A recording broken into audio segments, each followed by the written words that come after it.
And we're live here at the stage at WTJU, where Alex Mabey has graciously stopped by in the midst of a big national radio tour to chat with us and play. Welcome. I'm honored to be here. Thanks for having me. Thrilled to get you here, Alex. Before we chat too much, how about you give us a song? All right.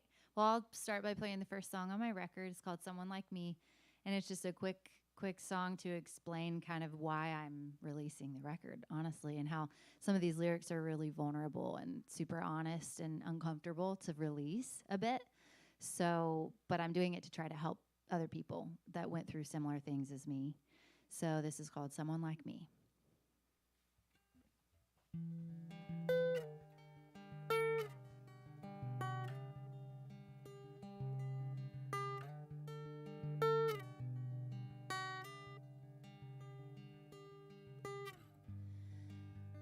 We met in college, then we headed into San Francisco. That's where I got real sick.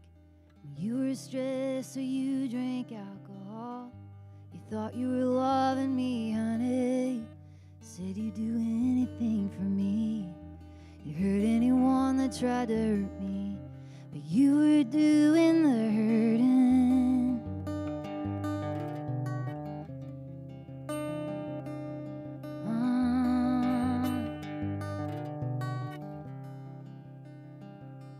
And I hesitate to sing this song, afraid of what you'll think. But I'll set you down to help someone like me. Someone like me.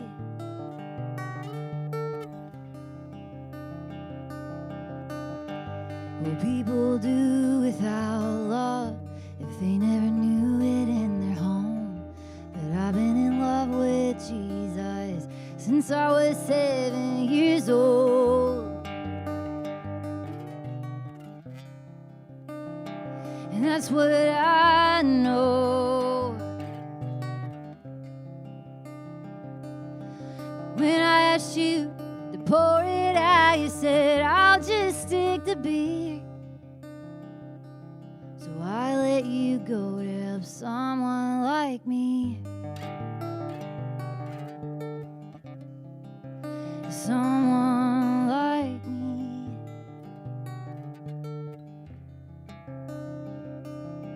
Oh, let it be a light to guide 'em home.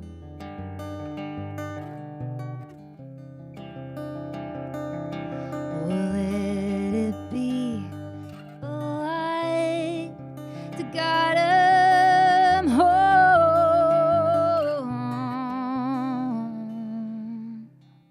If I knew then what I know now, I'd have never took your name. Never felt the pain of trying to drive away. But then I couldn't help someone like me. Someone like me.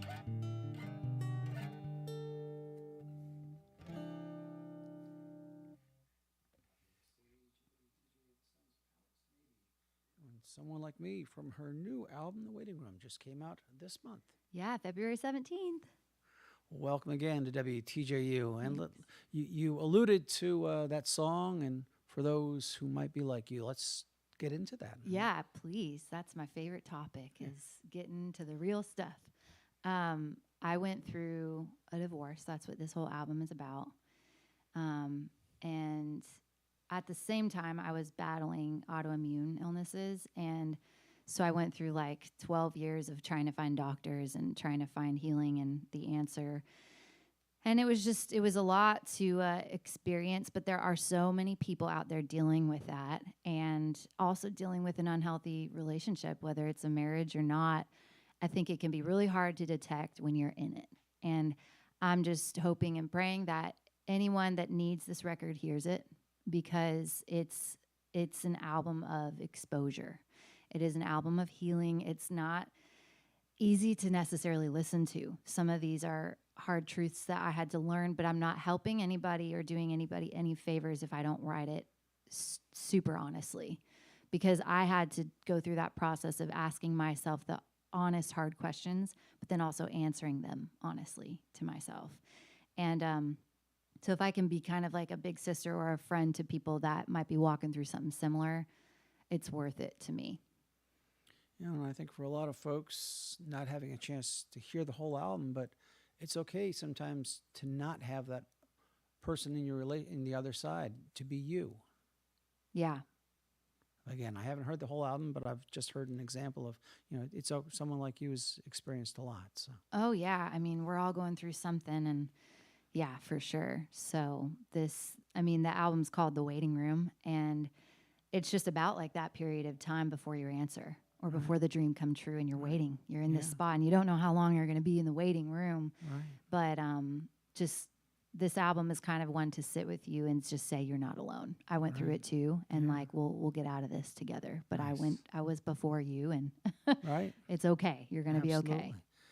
Absolutely. And this is a departure of sorts from, if you go all the way back to your earlier albums. So you're really exposing yourself in this one, I think, in terms of what you're sharing. Yeah, I mean, I think it was the hardest season of my life, and the songs are going to reflect that. I mean, it was one of those where I didn't even know if I'd be able to have the strength to get out of that relationship, because, I would have been happy, but I wouldn't have been truly living the life that I was meant to, so fully and so full of life. It would have been like freedom on paper, but it's just that wasn't going to do it for me. And so the songs for sure reflect that. Yeah. And of course, music plays a big part of that for you as well. So let's talk about how you first started writing songs and becoming a performer. Well, I started when I was really little, singing and doing theater and dancing and all of that. And then I would create stuff in my head, just like anybody probably does when they're a kid, and then started putting actual songs. I think I kind of had a natural knack for song structure just by listening to songs and learning that way. And then I started guitar when I was like 14, seriously, to the point where I would get calluses and practice 6 hours a day and, that whole push. So did that when I was about 14. I got my heart broken, so that inspired that. And then from then on, it was just really my way to vent. But it was also much more than that. I felt a need to create the music, but I also felt a need to produce it and record it and document that season. I think that's part of it was really important to me to put out those albums and be able to see it fully come to life with other instruments and things that I was picturing in my head. So I didn't just stop at writing. I always made an album, and that was just important for me to do no matter what. It's kind of like just this innate feeling that I had to do it. And so that's why I have so many albums because it's just important to me to document it for some reason. Well, I want to get into your time in Washington State originally, and then Nashville, and back to Washington State, and now back to Nashville. But how about we get another one from you first? Okay, sounds good. I'll play These Wings. This was the moment I decided to leave my marriage. My question to myself was, what happens to your wings if you stay? And I think that the answer was they'd be wasted if I stayed, and I wouldn't be free, truly free. So this song really examines what it means to be free. It compares fake freedom to what I view as real freedom.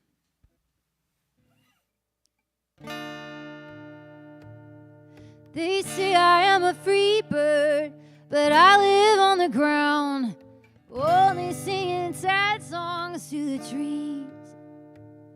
Don't wanna spend my life staring at the sky, stuck here in this in-between. Sunrise, angels calling me. Sunrise, angels.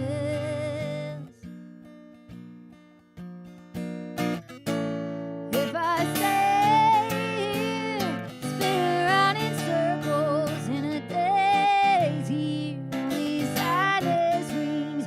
I might lay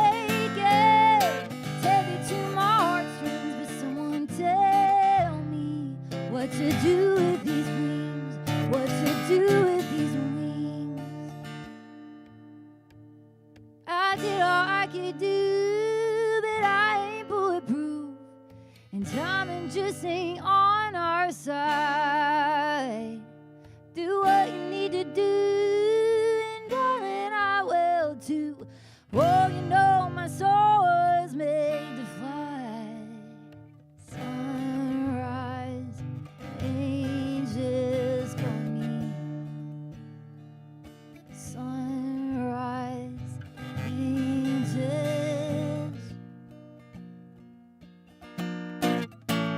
If I stay here, spin around in circles in a daze here, only sadness rings. I might fake it, send it to my heartstrings, but someone tell me what to do with these wings, what to do with these wings, what to do with these wings.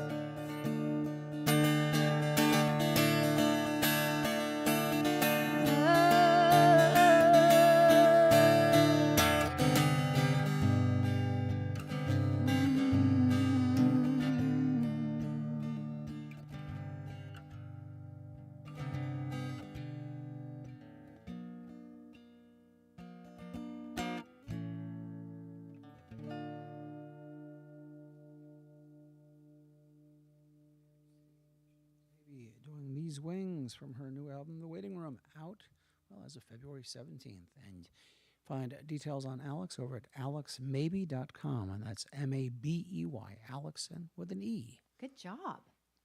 Well, Most do not spell that right. every now and again I get lucky. Well, let's talk about, as I said before you started that song, you said that you started playing the guitar about 14, 15, and then you found yourself in Nashville before age 19. You went back to Washington State. What Yeah. got you to first move to? Well, I first came for music. I just wanted to, I think I've just always felt the calling, honestly, that I wanted to impact people. And as a musician, I thought, well, what a good way to hone in on my craft and meet other like-minded people. And it just seemed like the place to go because I have always had this deep calling and feeling that I'm meant to share my art. And it needs to be heard by as many people as are meant to hear it. So that was my way of putting my best foot forward and doing that. And I went to Belmont for a little bit for a semester, and then I left and traveled kind of all over the U.S. and then a little bit internationally too. And I just thought, I'd like to leave Nashville and take some of the pressure off and the comparison and just be able to create music and live my life without that for a while and see where life takes me and see what my music ends up sounding like, because I feared, which is interesting that I felt this at 19, because I feel like it must have been something else putting that on my heart, because 19 seems so young to have this kind of like foresight. But I was like, what if my music ends up totally different if I stay? What if it kind of sounds a little bit more Nashville than me? And I think that was the scary part for me of staying there too young. And so now looking back, I go, wow, yeah, my music's way different than it would have been. And I almost 10 years later went back to Nashville, kind of when I was writing these songs for the album is when I came back. So I guess I released all those 5 albums during that 10-year period that I was gone. Back in Washington State. Yeah. And I traveled a lot too, because my husband at the time, we moved a lot for his job. So I would sing and play, and I would do a lot of work with kids and nonprofits wherever we were living.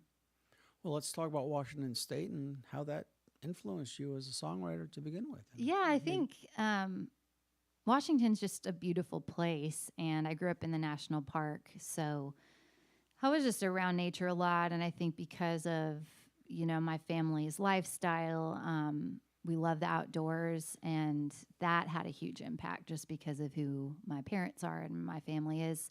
So I think a lot of my lyrics, they parallel nature a lot, just naturally. I gravitate toward that kind of poetic imagery writing.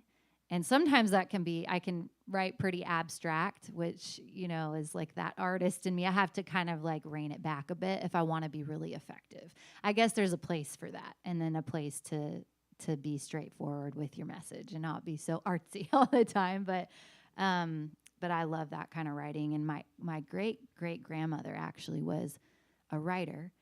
And I read one of her poem books that she published a couple years ago, and I went, whoa, she writes her lyrics like I write my lyrics. And it was just a weird, like, wow, DNA is really something, isn't it? Now, this is a tough question because I know a lot of songwriters say that poetry and songwriting is different in the way it's conceived. But have you ever tried putting any of your grandmother's poems to music? You're not the first person to say that. You're actually the second. And I've thought about that. I think at some point I will put out an EP or an album that's putting music to her poems, because I mean, I think that would be really cool, and especially because I connected with it so much. And even her foreword in the book, the way she spoke to the audience saying, I know that you're supposed to know the rules before breaking them. And, people in music say that too. But she said something like, I don't need, basically, like, where did art come from in the first place? There weren't rules. So groundbreaking art doesn't necessarily need to know the rules. It just needs to speak to the human heart and resonate with the human heart. I think that sometimes we like to put a playbook to art and say, well, you need to do this before you can be considered this or that. And it's like, or just create and see what happens. We don't really have to, do that. But that kind of conviction reminded me of myself, and I just laughed. Well, I want to delve into that more, but how about we get another one from you first? Sounds good. So this is my song that I wrote when the divorce was finalized, and I was processing through some of those feelings. And I think I finally put words to what I was feeling. A lot of times I didn't feel seen in my relationship, and I'd be going through so much pain, and I felt like I was drowning, and that the other person's looking at me like, you're fine, like you're good. And so it was just kind of a patronizing feeling that I never put words to until I wrote this song. So hopefully this can resonate with somebody that might be feeling that in a relationship right now.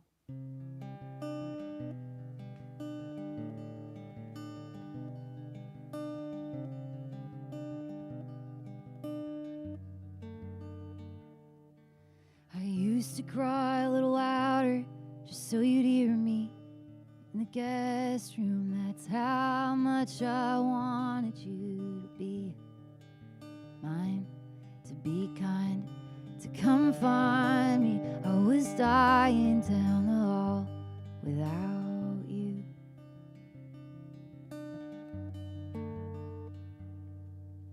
When I was in the well and drowning, you were up there looking down, saying, lucky how we both have water.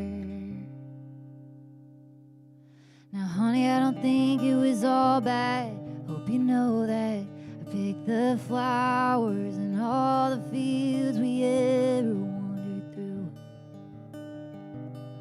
But I don't think you ever stopped to realize you were leading, and I was breathing all the dust from you.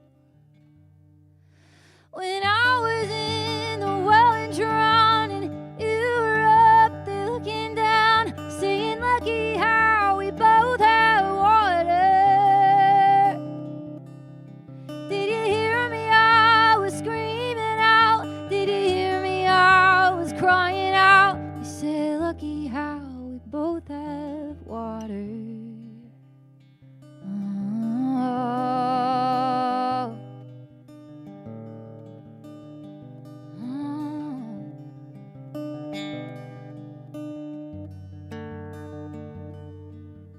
You were at the well side when I was looking up, and all I felt was rain coming down.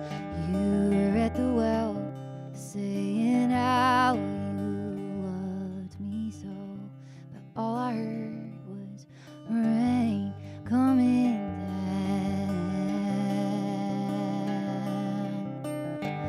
It's coming down,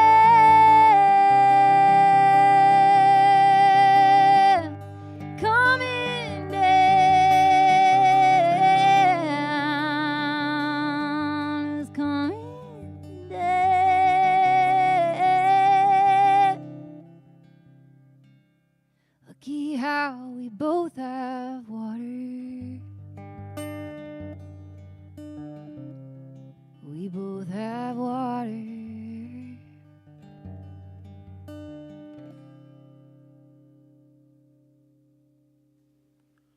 Live here at the stage at WTJU. The sounds of Alex Mabey doing The Well from her latest album, The Waiting Room, out now. And Alex, before we heard you perform that, we were listening to you chat about the rules. And I've had a good chance to chat with a lot of folks like Daryl Scott, some wonderful songwriters. And one of those rules is your older material are kind of placeholders, and so you don't want to really change the lyrics too much, but there are exceptions. And I'm curious, do you ever go back to anything from Dancing in Dirty Feet, for example, and try to update it a little bit? That's so funny you just said that, because just the other day I picked that one up, and it's normally I wrote it in D, and it was before I knew any other tunings or anything. And I sing it now, and it's a bit high for me because my voice changed a little bit. I got a little bit more of an alto as I got older. And so I played it in open C sharp just for fun. And then I never really loved the bridge to how I had it before. And then a whole new bridge came. So I literally did just rewrite Dancing in Dirty Feet, but I really want to re-release it. And my next album is going to be a Christian album, like an Americana Christian record. And that song was written about just their gratitude for God in life, despite how little they have in Africa. It was written about an African orphan who was 7 years old, and her name was Blessing, and how she dances in dirty feet, but she has so much gratitude because there's not the entitlement there with poverty. And so it was just a beautiful message that I think has resonated with a lot of people since then. And so I thought, I've written 6 albums and more. I just haven't released them all.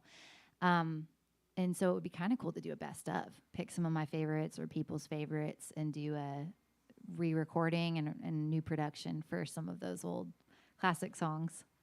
Do you have any older songs that you never released that you keep in the drawer and sometimes you pull out and say, I finally found the right bit for this? Or not necessarily. I think that if I did take time to go back and look at them, that there might be one or two like that. But I think up to this point, everything I've wanted to release, I've released. And part of that's because I've had the luxury and sometimes the not luxury of being independent and being able to call the shots on whatever the heck I want to do, I get to do.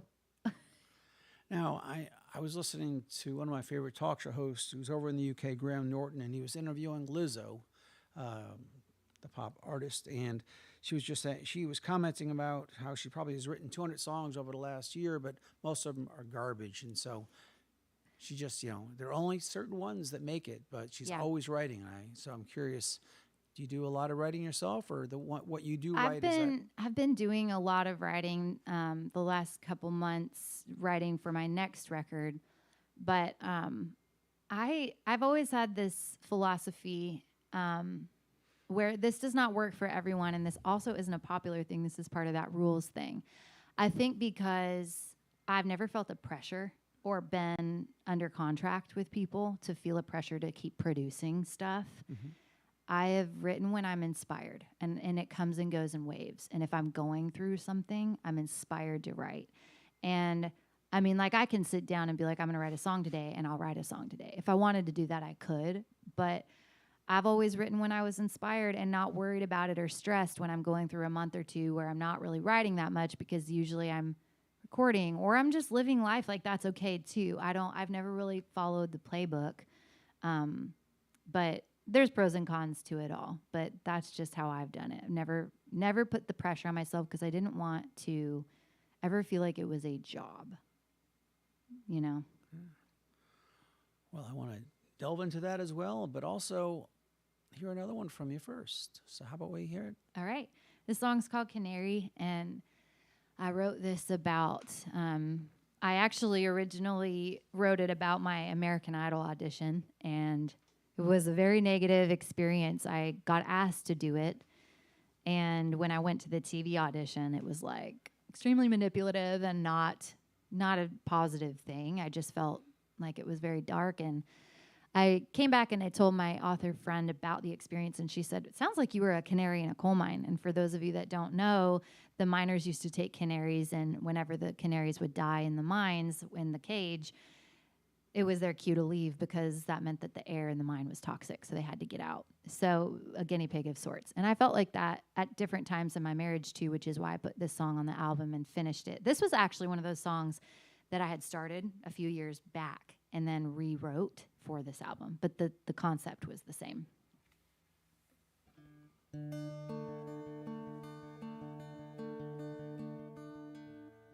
I was like a bird in the light with a broken wing, and met a broken man, said he would carry me, and we went into the dark. I was like a prize, and we were going deep in the mine. I might be yellow, but I ain't the sun, and if that's what you want, set me free, set me free.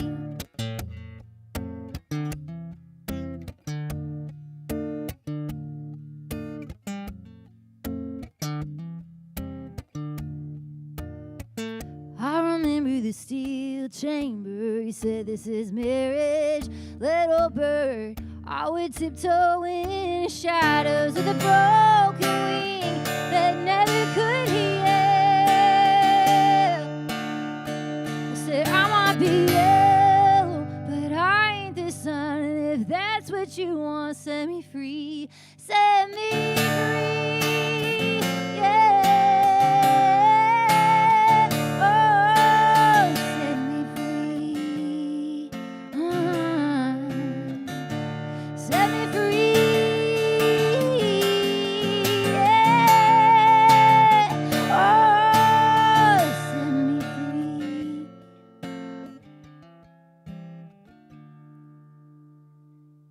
It was emptiness to feel a flesh so numb to a heart.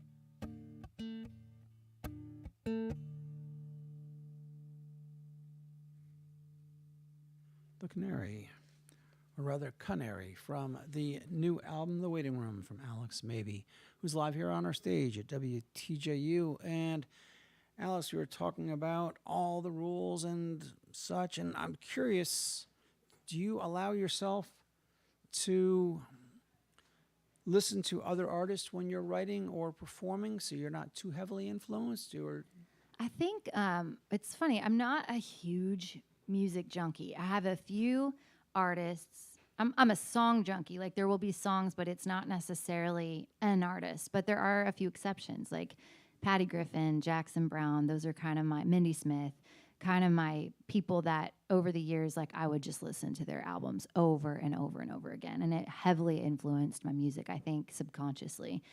I don't listen to music all the time in the car, so I think like whenever I'm writing or not writing, I'm not getting too much of a constant stream in my head of other songs. But like it's like the rules thing. I don't really limit myself. Like I'll listen to other music, and sometimes that will inspire a song, you know, like remind me of an idea, or I'll just hear a tone and it'll just make me feel something, and then I'll go write a song. So a lot of times that's kind of a trick for me, I guess, that I use is other music just naturally. well, you talked earlier about how you don't force yourself to write on a daily basis, but I know you stay busy in other ways like a podcast. Yeah, I am super busy, but I'm grateful for it. I think it's been a culmination of a life's work. And by life's work, I mean just like experiences and stuff I had to go through and walk through. And it finally feels like it's all coming to a head in a beautiful way to be able to be useful for other people now. It's been useful for me in like my heart, but now I can share it because I'm on the other side of a lot of this stuff. And it's still like you still have to retrain your brain. I mean, just because you're out of something doesn't mean you don't still have some baggage that you need to like work on and stuff. So that's a life's work, but it's cool because like you said, the podcast is something that I feel like I actually have something I could say that would benefit somebody walking through this, like anybody going through a toxic relationship or any relationship that they might have in their life, or maybe one they were in, but they're still trying to like work through that healing, because we've all been in some degree experienced that. And so, and then also just the health stuff, to just speak light on that. And so the podcast is called Leaving Egypt, and it's all about, I write about what I know, and one of the things I know is God in my life. And so in the Bible, it talks about Egypt being a symbol of oppression and slavery. And so it's called Leaving Egypt because it's that process of retraining your brain in a healthy way to get the toxicity and the stuff that chains us out, and just kind of walking with people as I do that, and hopefully shepherding or stimulating some thought or something they needed to hear. So it's really me telling my story, but offering some advice too, and like therapy I've gone through, or nutrition stuff. I'm also a certified nutrition consultant, so I can legally give advice on the things, that have worked and that could work for other people too. So it's kind of a broad, just generally lifting people out of some chains. Well, I should mention, besides the divorce that you went through, you also had some health issues. Yeah, exactly. So that's part of the podcast, and part of what I'm not afraid to talk about on stage. A lot of autoimmune stuff doctors didn't know what to do with. I mean, I used to be, in my early 20s, I used to be in bed for 5 days at a time. I couldn't get out of bed. So it was really extreme. And then I got desperate and finally changed my diet, and that was a huge catalyst. But then also some other modes of help that I talk about in the podcast and on my socials and stuff like that too. But yeah, I really hope it all hits the ears of people that need it. This record, my next record, the podcast, I think that music is timeless, and art is timeless, and it's not really up to me, the timing where it hits. Like, I just was talking to another person the other day about Leonard Cohen, the song Hallelujah. That didn't even get popular until after Jeff Buckley covered it, which was when he was, it was like at least 20 or 30 years after he released it, I believe. So it's just funny how songs will find its time and it will find its place. And that part's not up to me. My part is just to do the most honest work I can and be proud of it and not compromise and see where it goes. Well, I know you're in the midst, as I said, of a big radio tour, but maybe we can get one more from you before you do go. Thank you so much. Yes, this is Castle Next to the Sea, and it's my poetic way to explain kind of what happened. And like, it's the nature thing. A lot of my lyrics will parallel nature, and this one does just that. I grew up right next to the ocean too, so that's why it's called Castle Next to the Sea. Here we go. There was a castle next to the sea. I had a white dress and we had a dream, but I just loved you from my window. There was a giant lay in your stone until the lion with eyes of gold fought the giant all for my soul. Then he lit a fire to it all. And when I sing hallelujah, hallelujah, all my days. And I take a walk to where I've been, to shine the light on where I'm going. Now I'm a woman, I soar like a dove. Love is war below up here, it's just love. So I pray for those below. And when I sing hallelujah, hallelujah, all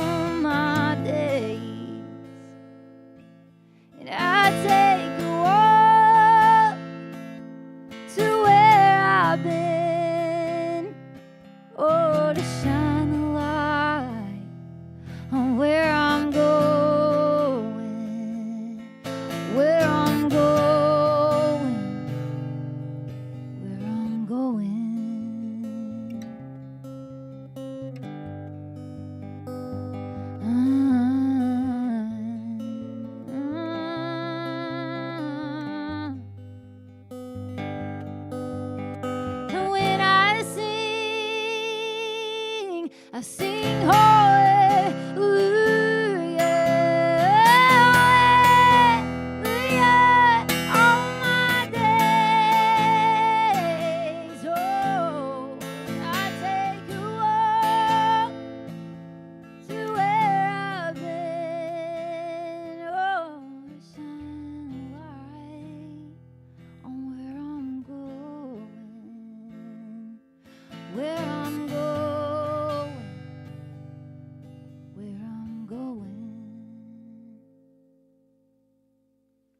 Live here at the stage, Alex Mabey doing Castle Next to the Sea, which you can find on her brand new album, The Waiting Room.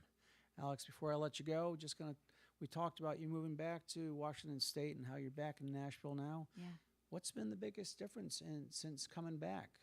I think it's just, like I said, it's the culmination of a life's work, and I feel like it's clicking. I feel like things are clicking.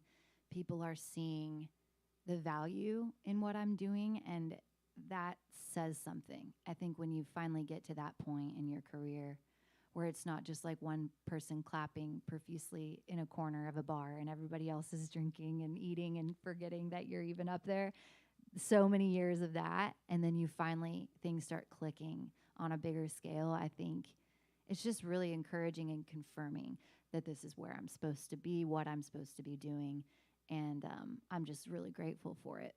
And you're going to be having a CD release down there, aren't you? Yeah, on March 3rd. So if anybody's in Nashville or passing through, I have some openers coming on at 9. I'm going on at 10, March 3rd at the Bowery Vault in East Nashville. So please stop by. And aside from Dancing and Dirty Feet, all your earlier releases are available as well. They're all online. They're all on my website, but not all of them are on Spotify. So check out the website. I took some of them off Spotify, but you can still buy them on my website. So head over to Alex Mabey. That's ALEXMABEY.com. Alex, thanks so much for stopping by. Thank you for WTJU. having me. I really appreciate it. All right. Thank you.